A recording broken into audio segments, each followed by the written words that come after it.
네, 그래도 간밤에 일단 뉴욕 증시가 반등에는 성공을 했습니다. 우여곡절이 있었네요. 저희가 쉬는 동안에 편치 않았던 뉴욕장 어떤 일들이 있었는지 모아서 종합해서 한번 살펴보겠습니다. 최현재 전문가 함께 하시죠. 어서 오세요. 잘 쉬셨어요, 전문가님? 예. 네, 우리는 맘 편히 쉬지는 못하셨을 것 같습니다. 아마 증시 뉴스를 보셨던 분들은 어떡하지 오늘 시장 열리며 이런 생각을 많이 하셨을 것 같은데 간밤에 먼저 포인트 짚어볼까요? 뉴욕장 어떤 부분이 있었을까요? 3대 지수는 안도랠리를 좀 펼친 것 같습니다. 지금 모두 1%대의 상승세로 지금 마감을 했고요. 업종별로 보면은 에너지 업종, 항공 업종이 조금 강했고, 에너지 업종 같은 경우 대번 에너지가 한 5% 후반대의 상승, 그다음에 엑슨모빌이 2% 후반대의 상승을 기록했습니다. 항공 업종 같은 경우에는 델타 항공과 아메리칸 에어라인 같은 경우 지금 3%대의 강세를 나타냈고요. 페덱스 같은 경우는 9%대의 급락을 기록했습니다. 지금 분기 순이익 감사 연간 어닝 전망 하향으로 9%대의 하락을 기록했습니다. 지금 어제 FOMC 회의에서 이제 테이퍼링 얘기가 좀 나왔는데요. 테이퍼링을 연내 실시하겠다는 입장이 원래 기존이었는데 조금 빨라진 듯 곧 시작할 수 있다. 뭐 이렇게 얘기를 하고 있습니다. 조금 연내 시작할 수 있다는 문구 관련보다 조금 진전된 것으로 좀 보고 있습니다. 하지만 구체적인 뭐 일정 변화 계획은 공개되지 않았습니다. 그리고 내년 중반에 테이퍼링이 끝나면은 곧 이제 금리 인상을 할 것으로 보이는데요. 기준금리 인상은 원래 2023년도에서 2022년도로 조금 빨라질 것으로 지금 보고 있습니다. 지금 보면은 기준금리 인상은 18명 위원 중에 내년 인상을 예고한 점도표를 찍은 위원은 9명인데요. 6월에 7명보다는 2명이 좀 늘어났습니다. 그 중에서 9명 중에서 6명은 뭐 한 번 인상을 할 것으로 보고 있고, 그 다음에 3명은 2번 인상을 할 것으로 보고 있습니다. 그 다음에 지금 2023년의 경우에는 4번 정도 추가 인상할 것으로 보고 있는 위원은 6명 정도인데요. 1에서 1.25%가 되겠죠.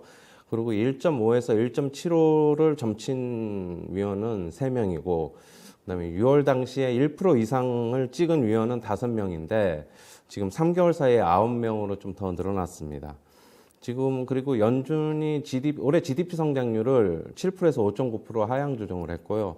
올해 개인 소비 지출 PC 인플레이션이라고 하죠. 그 상승률 예상치는 3.4에서 4.2%로 올려잡았습니다. 올해 이제 근원 물가 상승률 같은 경우에는 3에서 3.7%로 올려잡았습니다. 네, 성장률 전망은 내렸고요. 인플레 전망은 올렸습니다. 그리고 생각보다는 테이퍼링이 조금 멘트가 바뀌었어요. 근데 언제라고 못 박지 않았습니다만 전문가님께서는 11월 예상해 주셨던 거 맞으시죠? 네, 네, 대부분 11월에 외신도 11월로 발표하고 보더라고요. 12월에 이제 하겠다. 저도 이제 그렇게 얘기를 했는데, 네. 어제 파월 의장은 그렇게 얘기했죠. 어제 11월서부터도 할 수 있을 수도 있다라고 얘기했는데 시장에서는 일단은 그렇게는 보지 않고 있고 11월에 발표하고 12월서부터 해가지고 제가 생각했을 때는 8개월간 150억 달러씩 해가지고 내년 중반기에 끝나는 걸로 지금 보고 있습니다. 네, 여름까지는 그래도 마무리 지을 것이다. 내년 중반 정도에는 마무리하는 걸로 해서 개시가 될 것 같다. 그거는 이제 11월에 조금 멘트가 나와서 개시가 곧 들어가는 거는 12월 되지 않을까 이렇게 예상을 해주고는 있는데 경제 여건이 좋지 않게 받지 않겠습니까? 지금 물가는 올라가는데 경제 성장률은 떨어질 것이고 여기서 우리가 생각보다는 빠르게 테이퍼링에 들어가겠다라는 멘트가 나왔음에도 불구하고 왜 올랐을까요? 뉴욕장 반등 왜 나왔을까요? 기존에 이제 네. 이번에는 이제 구체적인 일정을 공개하지 않을 것이라는 거는 기존에 대부분 예상을 했었는데 그거에 이제 부합해서 안도랠리가 이제 펼친 것으로 보고 있습니다. 지금 같은 경우에 지금 만약에 이번에 그런 일정표까지 공개가 됐으면은 홍다그룹 사태까지 이어져 가지고 조금 더 시장에 충격이 있을 것으로 봤는데 네. 다행히 그런 멘트는 하지 않았고 지금 예정대로 그냥 가고 있는 것으로 지금 보고 있습니다. 알겠습니다. 스텝 바이 스텝식으로 진행이 될 것 같고 여기에서 그래도 다행이다. 네, 안도랠리 쪽으로 최현재 전문가는 해석을 해주고 있습니다.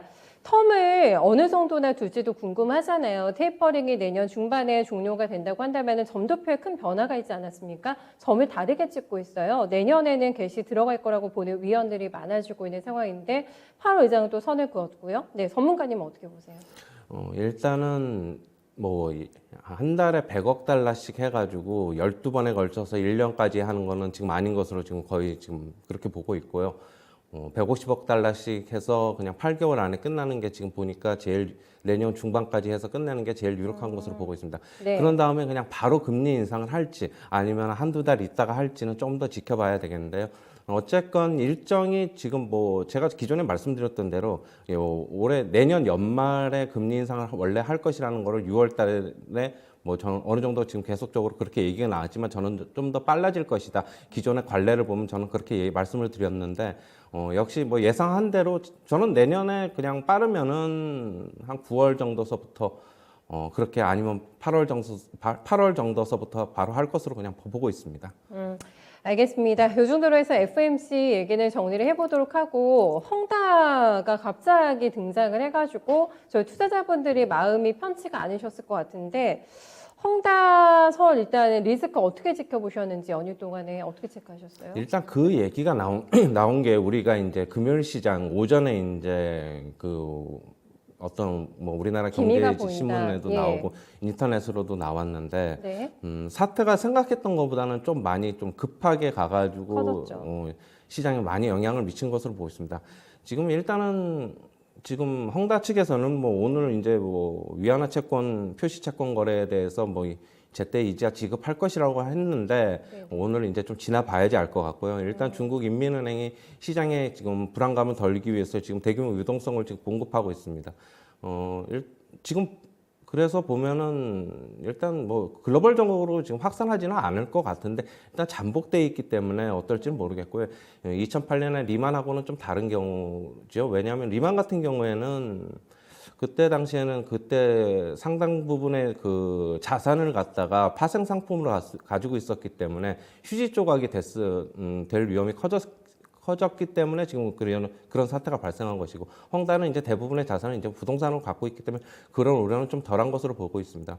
하지만 중국 당국에서는 지금 바로 헝다에 대해서 뭐 살릴 것으로 좀 보고 있지는 않고요. 일단은 뭐 조금 시장이 조금 헝다 때문에 조금 뭐 금융기관 쪽으로 좀 위험이 전이가 되면은 그때 개입할 것으로 보고 헝다에 대해서는 그냥 뭐 파산을 하든지 그냥 구조 조정을 하든지 그냥 갈 것으로 그냥 보고 있습니다.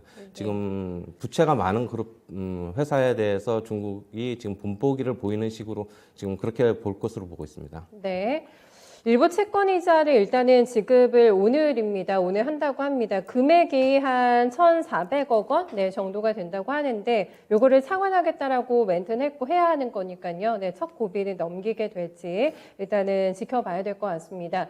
약간 헝다가 굉장히 중국에서는 큰 그룹이긴 합니다만 생소하신 분들이 많으실 거예요. 헝다가 뭐길래 갑자기 왜 이런 사태가 발생이 됐고 세계 경제를 뒤흔들 정도의 리스크인가 이런 거를 생각을 하실 것 같은데 건설 부동산 업체들의 어떤 부실이 헝다에서 끝이 아니라고 한다면은 중국 경제가 굉장히 크게 흔들릴 수가 있다라는 위기론까지도 대두가 되고 있는데 헝다에서 마무리가 되겠습니까? 아니면 이게 확산될 가능성도 또 보고 계세요? 지금 보면은 일단은 헝다에서 그냥 끝날 것으로 보이는데 근데 중국 기업이 이렇게 부채가 많고 해서 터져야 될 거에 여태까지 안 터지고 있었죠. 그 기존에 뭐 몇 년 전서부터 그 얘기는 계속적으로 나와 기업 있던 거고. 위기설들. 예.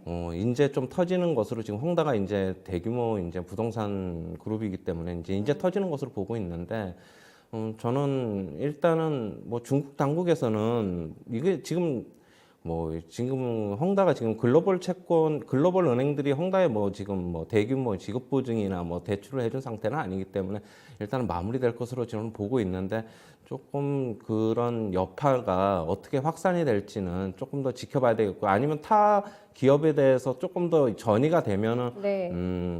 중국 시장에도 안 좋고 당연히 홍콩 시장에도 안 좋고 홍콩 시장이 안 좋다는 건 또 글로벌 시장에도 안 좋을 수도 있기 때문에 좀 더 확산 여부는 좀 더 지켜봐야 될 것으로 보고 있습니다. 그러니까 한마디로 부실기업 퇴출, 네, 요거를 중국 경제가 본보기 삼아 한번 보여줄 수도 있겠다. 요 가능성까지도 언급해 주셨습니다.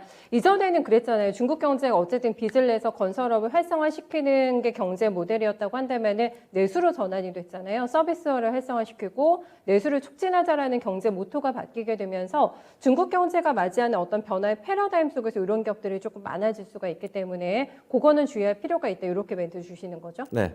네, 알겠습니다. 일단 이쪽으로 홍다 쪽으로 건자재, 건설 정비 들어가는 국내 기업들이 있는지 이것도 체크가 조금 필요할 것 같은데 10여가 되는 대목이었습니다. 여기에서 우리 증시가 쉬었기 때문에 영향권 안에 들어가지 않았잖아요. 네, FOMC하고 홍다 재료를 어떻게 흡수하면서 시장 반응 나올 거라고 보세요? 일단 저는 연휴 기간 중에 미국 증시가 일방적인 하락, 일방적인 상승을 거듭할 것으로는 보고 있지 않았기 때문에 우리나라 증시 오늘 뭐 기준적으로 그냥 뭐 보합해서 그냥 시작할 것이라고 봤는데 저는 그냥 기존의 그냥 입장 유효합니다. 오늘 그냥 뭐 소폭 약세 아니면 그냥 보합해서 그냥 시작할 것으로 보고 있고요. 네. 향후의 추이를 보고 우리나라 증시에도 영향을 미칠 것으로 보고 있는데 일단은 홍다의 주말에 일어났던 홍다 사태가 우리나라 증시는 반영이 안 돼 있었지만은 네. 추후에 목요일, 오늘하고 금요일, 내일 증시 같은 경우에는 상당히 좀 주의를 해야 될 것으로 보고 있습니다. 지금 주말에 또 어떤 또 리스크가 또 튀어나올지도 모르는 거고 네. 추가적인 악재가 나올지도 모르는 거기 때문에 일단 이틀간의 시장은 조금 관망하는 게 좀 좋지 않을까 저는 그렇게 보고 있습니다. 전 연휴 동안에 보면서 이게 금값이 또 뛰더라고요. 이제 안전선호 심리가 급소환이 되나 홍다 때문에 그때는 물론 FOMC도 확인되기 전이었기 때문에 더 불안감도 있었습니다만은 저희가 추석 들어가기 전에요 전문가님 6대4로 배분을 해주셨잖아요. 주식과 현금 포트를 상황이 이렇게 된다고 한다면은 조금 전략의 변화가 있을까요? 커브 있을까요? 만약에 뭐 목요일 오늘하고 내일 시장이 생각보다 강하면은 네. 저는 일정 부분 한 10% 정도는 또 현금 확보를 하는 게 맞지 않을까. 뭐 추가적인 이익을 좀 실현하고 조금 주말을 맞는 게 좋지 않을까 그렇게 보고 있습니다. 시장이 빠지면 현금 확보가 아닌 게 아니라 시장이 생각보다 강하면 현금을 네, 그때 빼자는 만약에 말씀이세요? 빠지면은 그냥 뭐 예. 더 이상 뭐 손실을 보고 매도할 필요는 지금 없는 것 같고요. 그렇기 일단 때문에. 이익 실현할 때는 이익 실현하고 좀 그렇게 넘어가는 게 좀 좋을 것 같습니다. 알겠습니다. 일단 소나기는 피하고 보는 게 맞지 않을까라는 시각에서 조금 더 현금 챙겨주신 것 같은데요. 오늘 이 부분 저희가 잘 기억하면서 한번 대처해 보겠습니다. 네, 말씀 네, 고맙습니다. 감사합니다. 네, 중국산 개장하는 10시 반이 오늘은 중요할 것 같습니다. 그리고 홍다가 일단은 고비를 넘길지요. 네, 이자를 지급하는지 여부를 지켜보면서 장중엔 변동성 꽤나 있지 않을까 싶은데요. 예상보다는 충격이 조금 흡수가 돼서 우리 시장에 잘 버틴다면은 또 주말에 발생한 여러 가지 리스크를 감안해가지고 현금 여유분을 조금 더 확보해 놓는 게 마음 편하지 않을까. 이렇게 안전 자산에 대해서도 어느 정도 현금 마진을 확보해 놓는 게 유리하지 않을까라는 전략 제시해주고 있는데요. 잘 체킹해 보시고 네, 전략에 한번 실행해 보시면 될 것 같습니다. 지금까지 최현재 전문가와 함께했습니다.